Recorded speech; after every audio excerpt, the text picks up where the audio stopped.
In the heart of Tupelo, Mississippi, on January 8th, 1935, a boy was born in a small two-room house. His name was Elvis Aaron Presley. No one could have imagined that this boy, born into poverty, would rise to become one of the most recognizable figures in the world, a symbol of American music, culture, and rebellion. Elvis grew up in hard times.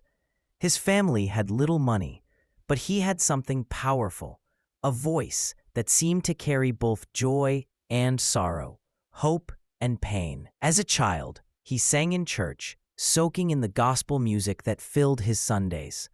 At the same time, he was drawn to the blues pouring out of African American neighborhoods and the country sounds played on Southern radios. These influences would mix inside him and create something entirely new, a sound the world had never heard before. In 1953, Elvis walked into Sun Records in Memphis and recorded a simple song as a gift for his mother, Sam Phillips. The owner of Sun heard something unique in that voice.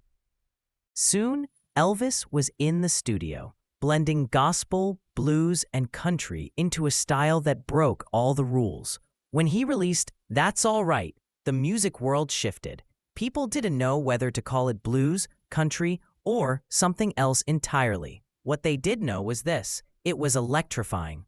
By 1956, Elvis Presley was a national sensation. With his slick hair, swiveling hips, and raw energy, he became the symbol of a new generation. Songs like Heartbreak Hotel and Hound Dog turned him into the king of the charts.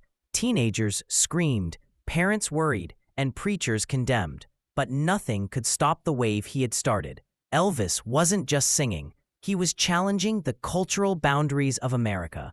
His fame grew so fast that Hollywood came calling. Elvis starred in over 30 films, from musicals to dramas, and each one expanded his reach. While critics often dismissed the films, audiences adored him. He became more than a singer.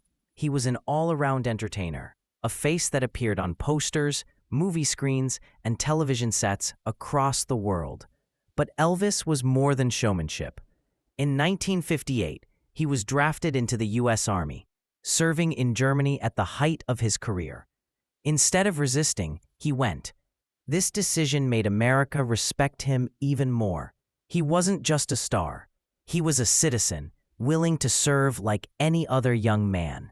When he returned, Elvis's music evolved. He recorded powerful ballads like Can't Help Falling in Love and dramatic performances that showed his voice had grown deeper, richer, and more emotional. His 1968 television comeback special remains one of the most legendary moments in music history. Dressed in black leather, with raw intensity in his eyes, Elvis proved to the world that he was still the king.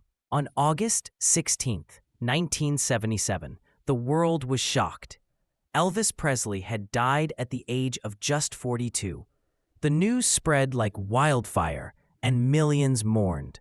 Fans around the globe wept for the man who had given them so much joy, so much music, so much spirit. But death could not silence Elvis. His legacy only grew stronger. Today, Graceland, his home in Memphis, remains a place of pilgrimage for millions. His songs continue to play on radios, in films, and on streaming platforms. His influence can be heard in countless artists who followed him, from the Beatles to modern rock and pop stars. Elvis Presley was not perfect. He was human, with flaws, vulnerabilities, and struggles. But that is what makes his story so powerful. He came from nothing, gave the world a new sound, and forever changed the course of music and culture. Elvis Presley was not perfect. He was human, with flaws, vulnerabilities, and struggles. But that is what makes his story so powerful. He came from nothing, gave the world a new sound, and forever changed the course of music and culture. Even now, decades after his passing, Elvis remains more than a celebrity. He is a legend, a reminder of the power of dreams, the weight of fame, and the eternal strength of music. Elvis Presley will always be remembered as more than the king of rock and roll.